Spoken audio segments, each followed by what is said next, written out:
Welcome to TLC, where we dive into the heart of our local community, its wineries, restaurants, business, and real estate.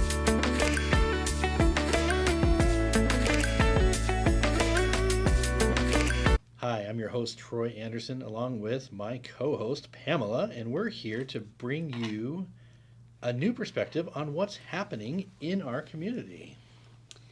As Troy said, yes, this is TLC, Tend Life Community, and we're going to talk about wine again. This is episode 5. If you're new to the show, we like to uncork a bottle of wine, try it, see how we like it, talk about the winery itself. But we're not just going to talk about wineries every week. We are going to talk about other businesses, other restaurants, really what makes up this fantastic community that we live in. But our segment is called Sipping on Success. And what have you got for me this week, Troy? Well, this week we've got the flagship winery of Woodinville, Chateau St Michelle, Riesling. I know I'm going to like this one. I told you I'd bring in a white wine for you. I know, as long as you don't call it a porch pounder. Well, yeah, Riesling's a little more elegant than a porch pounder. I'd say a rosé or a Sauvignon Blanc, maybe. I don't know. Mm-hmm. Okay, so while you uncork this very nicely chilled bottle of Riesling from Chateau St Michelle, you mentioned that it's actually a flagship winery for Woodinville. I have to admit, when I moved here 20 odd years ago, it was really kind of the eminent place in Woodinville for wine. There wasn't the selection that we now have, not even remotely the same. Has a great big facility up there on the corner of Woodinville, and yeah, what else can we say about it other than it's got great grounds. There's lots of stuff happens there too. It's not just the winery and the wine that we want to focus on today with this particular winery, but yeah, their summer concerts are a big hit for the area, for sure. We live right up the hill, so we have the luxury of walking down the hill and going to their grounds or going to a show or going to a tasting and then trying to get back home up the hill. Do you walk? Yes. Good to know. I have to admit, I have not yet been to a concert at a winery. Oh, really? Yeah. It's Wow. Shocking, I know. I'm somebody who goes to a lot of, not wineries, a lot of concerts. I haven't been there. Really? Yeah, Yeah. I would recommend it even if you're barely like the music. Oh, really? Yeah, Okay. All right. Well, before we get into everything that the Chateau has to offer, let's try this wine. Now, I know you're not a massive fan of white wine, Troy, so I appreciate you bringing this in for me. Right. We don't You're necessarily welcome. have to aerate this one quite the same way as you do with red, correct? Well, you can. I mean, because wine is about getting it the smell when you stick your nose in the glass to take that drink adds to the flavor. I like that when we go to the tasting rooms here that you're not expected to spit in a bucket when you try it. You know, like you see on the television. Right, where like the sommeliers do. They swirl it around and taste move it. their mouth up, and down, and then spit it out. Yeah, we get to actually partake in it and enjoy it. So, right, you already took a mouthful. Yes, so I did. I'm gonna have a little sniff while you. Okay. I'm trying to kind of break down what I can smell in there. It's not a. It doesn't have a really like floral bouquet to it. Mm-mm. Definitely very citrusy. Yes. Okay.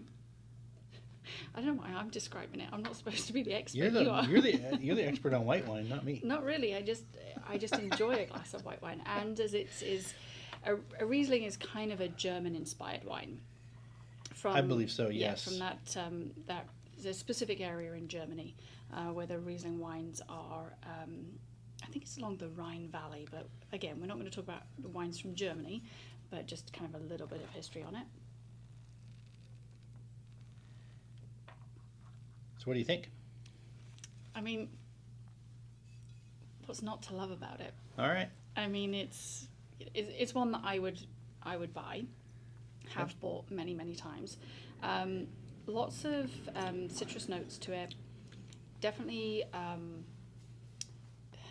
bit like the wine on another episode. It does make your mouth water. It's kind Yeah, of a little bit. You know, it's yeah. Gets those taste buds firing. It really does. Yeah. I mean, it's light, but it doesn't have an astringent aftertaste to it either. No. It's very, very crisp but not harsh. And this one's been in the cellar a while. It's a 2014, which is kind of old for a white wine. Yeah, well, thanks for sharing it with me. Yeah. I feel very honoured. He keeps bringing out these really old bottles of wine. I'm like, well, I wouldn't buy that, but if you want to open it for me, that's perfect. It's just been hanging out because I don't really like it. Oh, really? No, it's decent. It's decent for sure. Mm-hmm.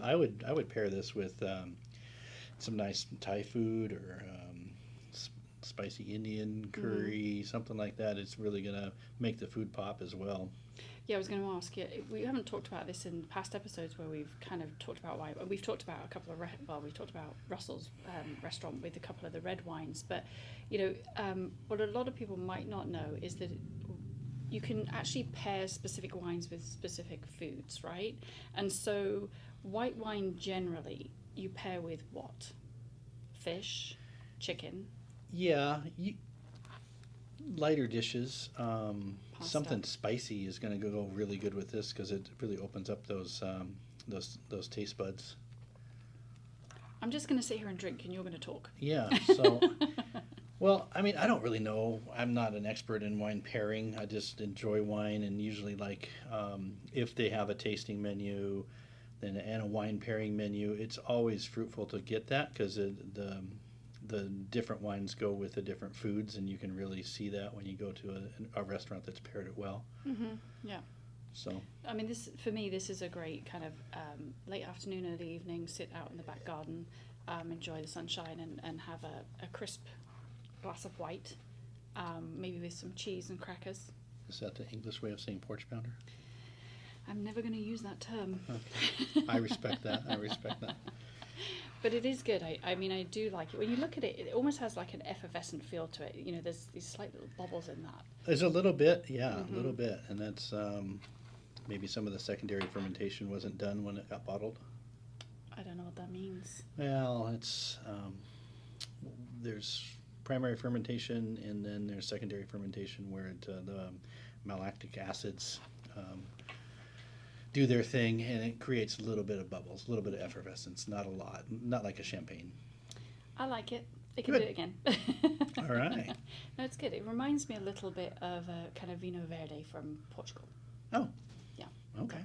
Mm-hmm. See, I know more about white than I do about Yeah, I was going to say, you're the expert on white. Not really. Tell us I all just about it. have been drinking it a long time. All right. Well, this is lovely. I really like this, so I'm going to enjoy this. Let's talk a little bit more about Chateau St Michelle then. So you talked about the concerts that they have in the summer. We know that many of you may know that there's been news, of potential sale of Chateau St Michelle. So can you, Troy, kind of tell us, as far as you know, what's happening with the site? What are the plans? What is the general consensus of what's happening? Yeah, so they've actually moved their white wine facility or white wine making facility from in Woodinville to Eastern Washington, to where they produce most of their wines anyway. So that makes sense. The chateau is listed for sale. There's no specific price. And I've heard through the grapevine, No pun intended. No pun. Hey, that was a good catch. I went right over my head. Yeah, I've heard through the grapevine. Mm-hmm. Yes, through my involvement with the chamber and whatnot, that they're actually looking to keep the chateau as is, and the grounds and the concert area. They're looking to potentially sell the residential area. If you don't know, they own a lot of land right there. It goes from Woodinville all the way down to almost 124th in Kirkland, up on the hillside. Oh, really? Wow. Okay. And that's all zone. That's all zone residential. Whereas the stuff in where they have their main facility that you would recognize, that is commercially zoned and multifamily zoned as well. Oh, okay. If you haven't had an opportunity to actually go down and see the building where they, Chateau St Michelle. I told you this was going to be a mouthful for me. Yeah. Chateau Drink some more wine. St Michelle. No, is the facility itself is lovely. I know when I first moved here, we did actually do a tour and wine tasting. Yeah. Not sure if they still do the in-depth tours that they used to do, but regardless, the space itself is really nice. It is, yeah. They've got several different areas. They remodeled a few years ago, so the main tasting room is modern, and there's a big long bar in there, and then they've got a club area, and they've got a retail area. They've got great merchandise in there too. And then there's also a club area that's in the older part of the chateau, which was in front of the winemaking facility. So yeah, I would definitely recommend you check it out. They have also concerts in the courtyard that I believe are free. They were holding them on Tuesday nights or something like that. So, I mean, you can go there and enjoy a bottle of wine while you're sitting in the courtyard and have a local artist play. That's fantastic. Going back to the concert series for the summer, how's that set up? You buy your tickets online, but can you purchase wine while you're enjoying the music, or can you bring stuff with you? How does that work for those that haven't been before, like me? The bringing wine with you is frowned upon. I've heard that you can bring Chateau St Michelle, so you can go to Costco and buy Chateau St Michelle and bring it in your cooler. They've changed the regulations quite a bit over the past few years, so I'm not sure if that's the case anymore. But you can definitely buy their wine while you're at the concert, and then there's lots of people that partake in line while you're waiting to get in, and then it's a great time. There's not really a bad seat. I like going and sometimes just sitting in the back and not being stressed out about finding a great seat, and just enjoy the company that we're with, an evening out, and the good music. It always sounds good. Fantastic. Well, if you haven't had an opportunity yet to, try their wines, do so, because they're delicious. If you haven't been to their facility, make a point of going. It's really worthwhile. And if you have people coming into town, it's a great first stop for people exploring the area. So whether you've got relatives or friends coming into town, or if you're somebody who is considering coming to this area either for a vacation or to move to this wonderful part of the world, check Chateau St Michelle out for sure. If you go online, check out what's coming this summer. They usually have some big name artists coming. I have no idea what the lineup is for this year, but I know in years past they've had John Legend. I missed out on that, unfortunately, but yeah, there's definitely some big names come. Yeah, they've been trickling them out as the artists want to release their tours, but the big announcement from the majority of the artists is coming on the 27th of March. Oh, we're just days away. Okay, so stay tuned for that. Yeah, stay tuned for that. Yeah, so we're going to take a quick break, and when we come back, we are going to do our real estate roundup. But The housing market's going to crash. Stop saying that. Sky's falling. Anyway, check out Chateau St Michelle. You can find them online. They have lots to offer. We encourage that. And stay tuned. We will be right back after this very short break. Are you in the market for a new home or looking to sell your current one? Tend Home Team is here to help. As community-focused real estate agents, we are dedicated to providing personalized service and support throughout the entire process. Whether you're a first-time home buyer or a seasoned pro, we've got you covered. Let us take the stress out of your real estate journey. Contact us today at Tend Home Team. Welcome back to TLC, Tend Life Community. And in this segment, we're going to talk about real estate. Kind of. Sort of, Yeah. yes. Well, a component of real estate. Exactly. So some of you may have heard there was a few bank failures in recent weeks. We don't have to name them, but we're going to. Silicon Valley Bank and Signature Bank both had failures. Really, the point of our real estate roundup is just to inform people listening about what's happening with our market. But whether things like this, these bank failures, not in our area, but how and if they can impact our local community and our housing market right here. So let's talk about that a little bit, Troy. Yeah, sure. I mean, it is concerning for people. Silicon Valley Bank was invested in a lot of venture capital, and they had a lot of big businesses that kept way more funds in there than the normal individual, and they had a disproportionate number of people had funds that were over that FDIC limit of $250,000. So those big depositors, that gave them the leverage then to go out and reloan that money out to everyone else, and they just got basically ahead of their skis when the interest rates have gone up, the short-term rates go up. they need to sell off assets or they need to do something. And then the word got out that they were short selling assets, basically losing money. Then there was what's called the proverbial run. And Panic. The panic, Everyone's yeah. drawing their money out. Everyone's taking their money out. I heard, that the word got spread fast there in Silicon Valley, among the who's who. Right. And that had a knock-on effect because once they hear that, then everyone starts taking their money out, and then the share price drops down to next to nothing. I don't know what the actual value of it is now, but it has consequences. Definitely, and I was just reading about Credit Suisse here just a few minutes ago. Mm-hmm. I just heard about that. So Credit Suisse, yeah. Suisse. Credit Suisse, who were bought by or going to be taken over by UBS. Mm-hmm. Yeah. Okay. So it's not that we don't care about what's happening in the rest of the world, but it's not just here that these things are happening. There's definitely something, kind of an undercurrent of what's happening with the global economy, right? Now that's going to have an effect on how we live here in the Pacific Northwest and here in Woodinville, Bothell, Kenmore, Kirkland, Redmond. How's it going to affect us? Well, I've talked to several people, and I know bankers, and everyone's asking them, hey, is my money safe, Mm-hmm. basically. And so, the different banks are invested differently. So, sometimes you're going to get a bank like Silicon Valley Bank that might have been, on the cutting edge of risk and out there investing in venture capitalists and things that are more risky. And then there's other banks that are invested in, things like mortgages and stuff that's pretty safe. Mm-hmm. But what that does is it moves, or people want to move their money from a more riskier investment into a safer investment like a bond. Mm-hmm. So actually the bond market is doing good, which makes mortgage rates go down. So that's good news, right? Well, for the real estate market, yeah, Mm-hmm. the higher mortgage rates that we've seen over the last 6 months or so have definitely slowed the real estate market. Mm-hmm. So that could be good news for housing.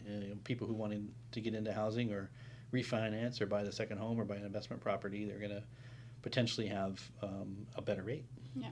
Now, we're not saying that's definitely going to happen because we don't have a crystal ball. But based on kind of history and, that's what is anticipated is going to happen, right? Correct, yes. Yeah. We're not going to have the sky's falling, it's 2008 and everything's going to crash. Yeah, I did allude that the housing market's going to crash, and the median house price in the United States has dropped 1% year over year. So, pretty significant. Yeah. Sarcasm abound. Yeah, there was something else I was reading a while back, maybe a year ago. They were saying that foreclosures have doubled. They went from 1% to 2%. Well, that's all clickbait, right? I know, right? And it's really easy to get caught up in those headlines, those clickbaits, and that's the point of them. So really part of what we want to do is break some of this down, so it's more digestible, and we're not scaremongering. Well, the media is somewhat scaremongering. We want to kind of calm that conversation down a little bit into real terms. Yeah, we want to take it and we want to pay attention to it. I am by no means a banking expert, but we definitely pay attention to that stuff in my business. Not that we can do a whole lot about it, but it's how we need to articulate what that means to our clients and that want to buy and sell, or are concerned about their investments. Mm-hmm. I think it's helpful. So. Yeah. And if we do go into a global recession, which, is possible, I don't know. Yeah. It usually means that interest rates go down during that time. Right. So from the end of last year to now, the interest rates have risen, right? So where are we sitting at right now? They rose, they dropped a little bit, they peaked up again. Are we kind of flatlining a little bit while everyone waits to see what happens with this banking? Yeah, and we're low sixes right now, Mm-hmm. and you can certainly buy that down into the fives, which is still a great rate.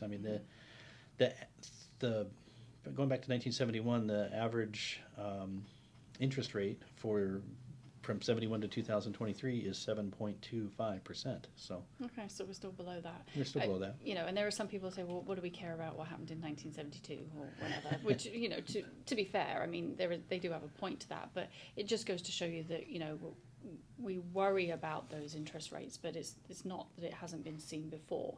I think for some people, it's more the cost of housing is more expensive now that can be a challenge. And we joked about it just a minute ago. The housing prices are actually staying steady.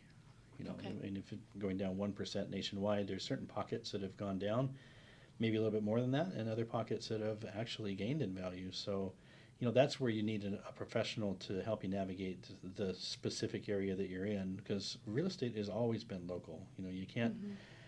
It's like the weather. You can't forecast that the weather in the United States today is going to be 70 degrees. It's just, It's a big continent. it's a big continent, and it's, that might be true, but it's going to be 80 somewhere and 50 somewhere else. Right. And going back to the news and that kind of clickbait, I read somewhere that those news articles aren't actually pulling the data from our area. It's usually from kind of the middle to the east coast is where that information's coming from. Sometimes it precludes the PNW. It does, yes. Yeah, I mean, I don't know. It seems like the headlines are one thing, and then you dive into the article, and it's like it's a really soft landing. The headline's pretty crisp and like the wine. I love how you brought it back to the wine. and it's heavy. It's it causes you to have concern. So you dive into the article, and then it's like, oh, this is like a feather bed. Mm-hmm. Well, I think for a lot of people, when you think about real estate, it's not really real estate. Most people think of it in terms of their home, right?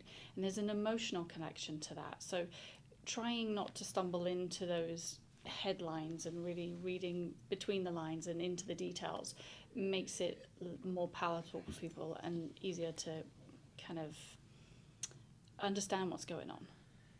Correct, and yeah, I mean we're going to continue watching what's going on in the economy going forward, so we can best guide our clients and friends as they try and navigate the market when they're when they want to buy or sell. If you're not buying or selling, then interest rates don't really matter. Or if you have cash to pay for a house, that interest rates aren't going to matter either, and it could be a great time to get in. Mm-hmm. Yeah. Although I have seen an uptick in the market. I mean, I've seen properties come on the market last couple of weeks, and they've sold in days with multiple offers. So, really? Yeah. So the sky isn't falling. The sky isn't falling around here. Well, not now anyway. Yeah. Sun's out, so I know. Spring is definitely in the air. All right, so what I'm hearing then is people shouldn't necessarily be really not overly concerned with what's happening with Silicon Valley Bank and Signature Bank or any others that may crop up. Am I right in that assumption that people shouldn't really be worried about that too much and really just focus on what's happening in our local area? Yeah, I mean, you don't have any control over it, so paying attention to it is important, and having a solution around it would be, Yeah, like with anything, have an action plan, have a backup plan, and talk to professionals. You talk to your real estate agent, your mortgage broker. If you're just foraying into the interest rates and whatnot, find somebody who really knows the in-depths of the market and what's happening. Yeah, and I met with a client the other day, and her financial planner told her she has a significant deposit in one bank, and he was suggesting that she diversify that with a couple of different banks. Because over the 250. Yeah. Yeah. So if people don't, I mean, you're not a banker, but. And I'm not a financial planner, so yes, I'm not giving advice no, here. but I'm you just saying understand, common sense. Yeah, understand that for those that don't know, your money is insured by the FDIC up to $250,000, correct? Yeah, you can insure it up more than that if it's in a trust, and if there's multiple. I forgot the word. Oh, well, like you said, you're not a financial planner. I know, You don't need to know. But yeah, there are ways to get it insured higher, but. Trustee. Yeah. Okay. All right. Well, I think that pretty much covers it for this episode. For sure. Yeah. I mean, we can't dive any deeper into it. No, but I think what we'll do is we'll have in an upcoming episode, maybe we'll have one of our partners who deal with mortgages come on the show and dive into these things a little bit more in depth for us. So they're giving the right information out. But just to recap on the show, we enjoyed a delicious bottle of wine. Well, we haven't finished the bottle yet. That makes it sound like we've just been chugging the whole time we were talking. But we opened a bottle and sampled a glass of wine of Chateau St Michelle as 2014 Riesling, which is fabulous. So if you haven't tried it, do so. Quick discussion on our real estate roundup, just the impact of the recent bank failures, how that impacts our market. Sounds like not too terribly, so, but obviously we'll wait and see. Could have a good impact on interest rates. Yep. Okay. All right. Well, that's our show for this time. This was episode number 5 of TLC 10 Life Community. You enjoy it? Yes. Less nervous? More fun, yes, for Yes, sure. good. Even though it's white wine. Really? Okay. I guess we'll be back to red next time then. Or maybe we'll do food next time. Or Maybe we'll do food, yeah. Yeah, or maybe we will do, we've got some great ciders. Yeah, true. So, all right. Well, thanks very much for listening to TLC 10 Life Community. I am your co-host Pamela with Troy Anderson, 10 Home Team at EXP. Until next time. Bye-bye. Hey there, podcast listeners. Are you in the market for a new home or looking to sell your current property? Look no further than our friends at Tend Home Team. With over 20 years of experience in the industry, their team of experts are here to guide you every step of the way. What sets them apart? They're not just your average real estate company. They're deeply rooted in the community and have genuine passion for helping people find their dream home. Whether you're a first-time home buyer or a seasoned pro, they have the local knowledge and expertise to help you make the right decision. So why settle for anything less than the best? Choose the real estate company who will be your go-to choice for all your needs. Reach out to Tend Home Team today and let's start the journey to finding your perfect home. Contact them at tendhometeam.com or 206-504-3660.